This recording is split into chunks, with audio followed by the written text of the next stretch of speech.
अध्यक्ष मंडल, NFITW के senior vice president comrade ML Yadav, general secretary comrade Nirmal Singh Dhaliwal, मंचासीन सभी नेतागण और प्रतिनिधि साथियों, सबसे पहले 5 इंफॉर्मेशन बातें हैं जो मैं आपके पास रखना जरूरी समझता हूं। नंबर 1, हमारे राजस्थान के कॉमरेड शिवराज सिंह सोलंकी, जो हमारी यूनियन के Rajasthan state roadways employees union एकक के आवासीय प्रदेश सचिव हैं, RSRTC रिटायर्ड एम्प्लॉयज एसोसिएशन के डिप्टी जनरल सेक्रेटरी हैं, जो आप सभी लोगों के NFITW के बिल्ले लगे हुए हैं, बैच लगे हुए हैं, उन्होंने अपने खुद के खर्चे से, खुद के जेब के खर्चे से ये NFITW के अधिवेशन के लिए दिए हैं। हम राजस्थान के डेलीगेशन की तरफ से उनको बहुत क्रांतिकारी अभिनंदन करते हैं साथी। दूसरा, हमारा जो राष्ट्रीय ऑफिस है दिल्ली के अंदर एटक का, उस पे अकस्मात जो आर्थिक दायित्व है, उस आर्थिक दायित्व के लिए जो हमारा कोटा था, हमारी यूनियन ने 50,000 रुपये की राशि उसको आर्थिक सहयोग किया है। इसके अलावा जो Jaipur city transport services limited की हमारी एम्प्लॉय यूनियन है, उसकी तरफ से भी 10,000 का डोनेशन इस मद में दिया गया है। नंबर 3, जो वायनाड प्राकृतिक आपदा है, उसमें हमारा Rajasthan state roadways employ union एकक की तरफ से 1 लाख रुपए की राशि, हमारा जो रिटायर्ड एम्प्लॉयज एसोसिएशन है उसकी तरफ से 50,000 रुपए की राशि, और जो हमारा छोटा सा JCTSL एम्प्लॉयज यूनियन है जयपुर सिटी ट्रांसपोर्ट का, उसकी तरफ से 10,000 रुपए राशि का डोनेशन वायनाड के लिए किया गया है। नंबर 4, अभी जो इलेक्शन हुए MP के इंडिया अलायंस की तरफ से सीकर के अंदर, वो सीट CPM के लिए कॉमरेड अमराराम के लिए छोड़ी गई थी। जो हमारी यूनियन की केवल एक ब्रांच है सीकर, जहाँ से अमराराम जी लड़ रहे थे, उस खाली स्थानीय लेवल पर ब्रांच की तरफ से उनको 50,000 की आर्थिक सहायता देने के साथ साथ ही पूरे सीकर जिले में पूरा अभियान चलाया गया और बहुत काफ़ी तादाद में कहा जाए तो उनको वोटों का भी सहयोग दिया गया है यूनियन की तरफ से। इसके लिए मैं क्रांतिकारी अभिवादन करता हूँ हमारे सीकर के लीडरशिप का और कार्यकर्ता हूँ। नंबर 5, हमारा जो जयपुर में यूनियन है, छोटा सा यूनियन है, 500-600 लोगों का, बिल्कुल सारे के सारे न्यूली हैं, कोई भी बंदा उसमें 35 साल से ऊपर का नहीं है, 25 साल से 35 साल। उनके प्रेसिडेंट यहाँ पर बैठे हैं, थोड़ी देर बाद में मुखातिब होंगे। मैं केवल इस बारे में कहना ये चाहता हूँ, यूनियन बढ़ने के साथ ही अपनी डिमांडों को लेकर आमरण अनशन पर बैठे। आमरण अनशन पर बैठे मैनेजमेंट ने यूनियन को खत्म करने के लिए उनकी सर्विस ब्रेक कर दी। पिछले 5 साल की सर्विस ब्रेक कर दी, जो कि किसी भी कानून में कोई प्रोविजन नहीं है। इसके साथ जो दूसरे एक साथी बैठे थे उनकी भी सर्विस ब्रेक हो गई।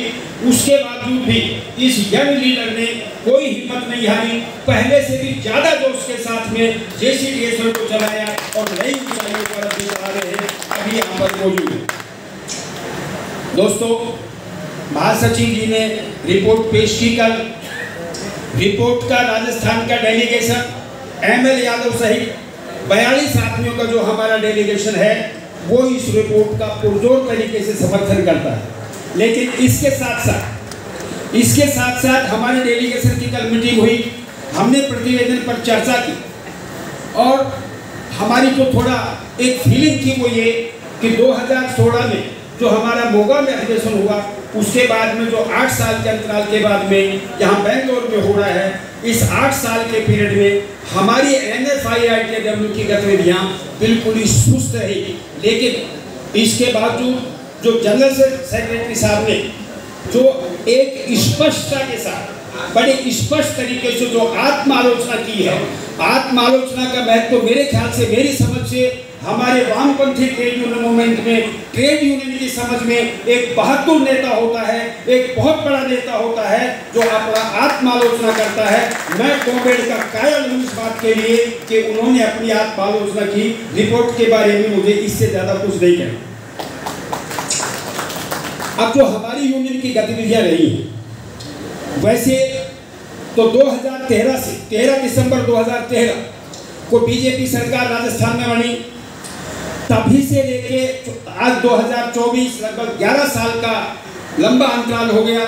इस 11 साल में केवल 2 साल के कोरोना को माइनस कर दिया जाए 9 साल तक, तो 9 साल में हमने हमारी यूनियन ने बैठ के कभी दम नहीं लिया, कभी विश्राम नहीं लिया, लगातार हम संघर्ष में हैं। वहाँ पर हमारा 5 संगठनों का संयुक्त मोर्चा बना हुआ है, जिसमें एटक है, C2 है, इंटक है, तो हमारे रिटायर्ड कर्मचारियों के संगठन है, जो एक तो हमारा एटक का ही है RSRTC रिटायर्ड एम्प्लॉयज एसोसिएशन, और दूसरा एक कल्याण समिति के नाम से चलता है। 5 संगठनों का 2016 से लगातार संयुक्त मोर्चा बना हुआ है। और हमें बड़ा फक्र है इस बात का कि कॉमरेड ML यादव साहब, जिनका राजस्थान में कोई मुकाबला नहीं है, इनके बराबर न किसी का कद है न किसी की समझ है, वो उस संयुक्त मोर्चे के संयोजक है। इनके नेतृत्व के अंदर हमने वो कीर्तिमान स्थापित किए हैं जो हमने बीजेपी सरकार ने किए। बीजेपी सरकार रोडवेज को खत्म कर देना चाहती थी। रोडवेज को न केवल हमने बचाया है, बल्कि बचाए रखने का इतना संकल्प है, किसी भी सूरत में हम रोडवेज को डिक्रीज नहीं होने देंगे, रोडवेज पर कोई हमला हम बर्दाश्त नहीं करेंगे, हम लड़ते रहेंगे। इसके लिए कुछ दृष्टांत मैं आपको दे रहा हूँ। पहला दृष्टांत है, बीजेपी सरकार जब 2013 में बनी, 45 दिन भी सरकार को नहीं हुए थे, 2 फैसले रोडवेज को खत्म करने के लिए किए गए। उस वक्त केवल राजस्थान में 12.64% राष्ट्रीय मार्ग थे, उनको डीनेशनलाइजेशन कर दिया, अराष्ट्रीयकरण उनको कर दिया। एक राजस्थान लोक परिवहन सेवा जो प्राइवेट मालिकों की सेवा थी, उनको हमारे रोडवेज के बस स्टैंडों से चलाने का उन्होंने फैसला किया। अगर ये फैसला लागू हो जाता, आज की तारीख में हमारी रोडवेज बच नहीं पाती। स्थिति ये नहीं, हाई कोर्ट ने कह दिया यूनियन को लोकस स्टैंडर्ड नहीं है, सुप्रीम कोर्ट ने कह दिया लोकस स्टैंडर्ड नहीं है, लेकिन हमारे पास कॉमरेड ML यादव थे, उन्होंने कहा आपको मायूस होने की जरूरत नहीं है, लोकस स्टैंडर्ड नहीं है, इसका मतलब सुप्रीम कोर्ट ने हमको सुना नहीं, अवमानना का केस आप पर लग नहीं सकता, संघर्ष करिए, हम जीतेंगे।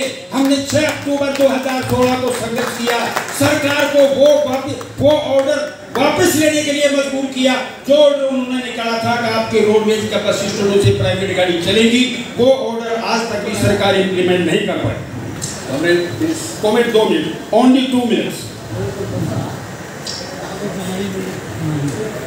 इसके बाद भाजपा सरकार के रहते हुए 17 सितंबर 2018 से 6 अक्टूबर 2018 तक 20 दिन तक की पूरे राजस्थान में मुकम्मल रोडवेज की एकदम हड़ताल रही, एक भी गाड़ी उस पर चली नहीं। और क्योंकि आचार संहिता लगी, हमारे पास कोई चारा नहीं था, हमने इस संकल्प के साथ भाजपा भगाओ, प्रदेश बचाओ, भाजपा भगाओ, रोडवेज बचाओ, भाजपा भगाओ, रोजगार बचाओ, इस संकल्प के साथ में हमने वो अपनी हड़ताल की थी।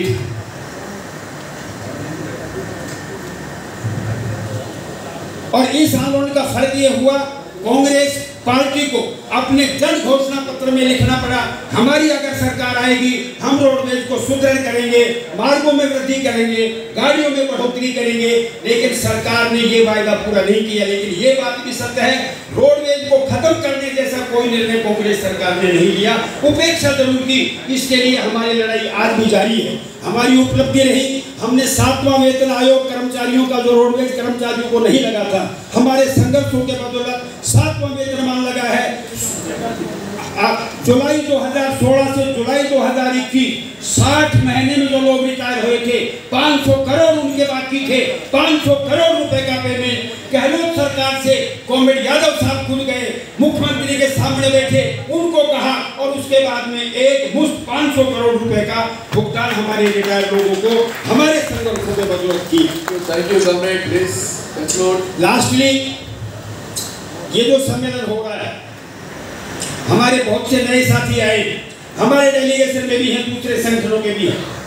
जिस तरीके से आपको शानदार आवासीय व्यवस्था, KSRTC staff and workers federation, जिसके लीडर HP अनंत सुब्बा राव बहुत बड़े लीडर हैं, हमारी ट्रांसपोर्ट के भी बहुत बड़े लीडर हैं, NFIRTW के भी अध्यक्ष हैं, और उनके जनरल सेक्रेटरी विजय भास्कर DA साहब, और इनकी पूरी टीम, हमारे आनंद पी सहित जितने इनके सारे वॉलंटियर हैं, इनको हमारे राजस्थान के डेलीगेट के साथियों की तरफ से हम बहुत बहुत इनका इस्तेमाल करते हैं, इनको लाल सलाम करते हैं।